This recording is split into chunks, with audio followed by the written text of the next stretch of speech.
The good old Super Nintendo, considered by many to be one of the greatest consoles ever made. So why do people say this thing is ugly?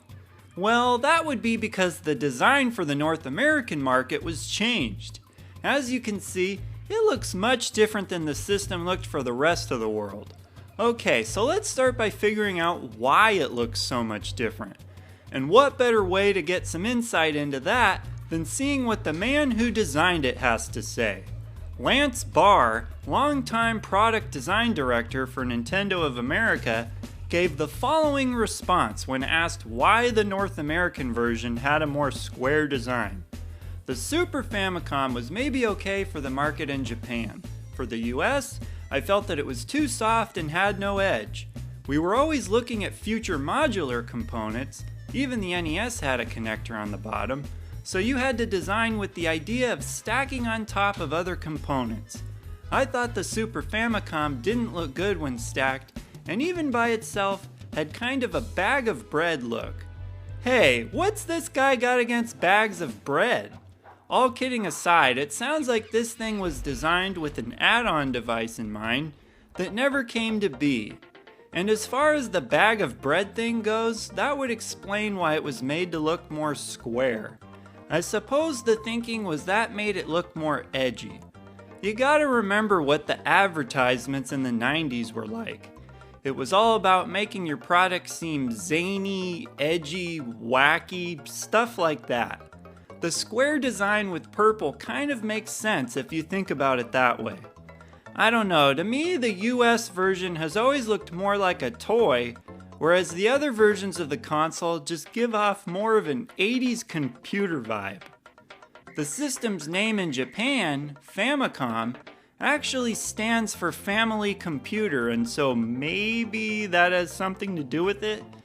Now, whether or not those associations have negative or positive connotations is up to you. If nothing else, the design really sticks out. I mean, this thing is instantly recognizable regardless of how you feel about it. No other console really looks anything close. A common knock against it is that it ditched the red, yellow, green, and blue buttons in favor of two different shades of purple buttons. Certainly wouldn't be the last time Nintendo promoted the color purple either. Excuse me, that's indigo. As far as practical purposes go, they did make one nice little change, which was to have the X and Y buttons be concave buttons to give them a different feel than the A and B buttons. As far as the choice for purple instead of the much more colorful array of red, blue, green, and yellow, it's hard to argue with that color palette. I mean, that's a heavily used palette because it looks good. Hell, even I myself, Retrobird, use it, as you may have noticed. But that's the thing, it's heavily used, and if nothing else, the console's purple color made it different. And by the way, one thing that will make any console look ugly is that yellowing effect that happens to the plastic. This is caused by the chemical bromine, which was mixed into the plastic as a flame retardant, which oxidizes when exposed to light and causes that nasty yellowish brownish color to occur. Not all the plastic had equal amounts of this chemical in it, so it's possible that you could have a console with all or parts of its plastic still the original gray color. Does that mean this gray console I have is a fire hazard? Well, I'll take my chances. And speaking of hazards, let's talk about something else that has been documented in regards to this system.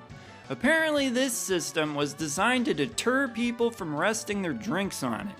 You see, the original Nintendo was designed with such a large amount of flat space on top of it that it was practically asking gamers to rest their drinks on it, which of course led to spills. So much that it was reportedly one of the most common issues they had to fix among faulty consoles that came in for repair. So, you can see how the more slatted design of the Super Nintendo would prevent this. They also changed the design of the cartridges for the North American market. Again, they have more of a square design to match the console. At least they put labels on top of the cartridges though, a welcome change. I know people get really bothered by the N64 cartridges not having labels, so just imagine if it had been the Super Nintendo too. But speaking of games, that's really what it's all about. The games and all of the fun that fans of the system have with them. The design of the system is ultimately not very important and just a cosmetic thing, but people who are passionate about something will talk about all aspects of it, and it's fun to hear what people think. So go ahead and leave a comment about what your favorite design of the system is, and I will see ya in the next video.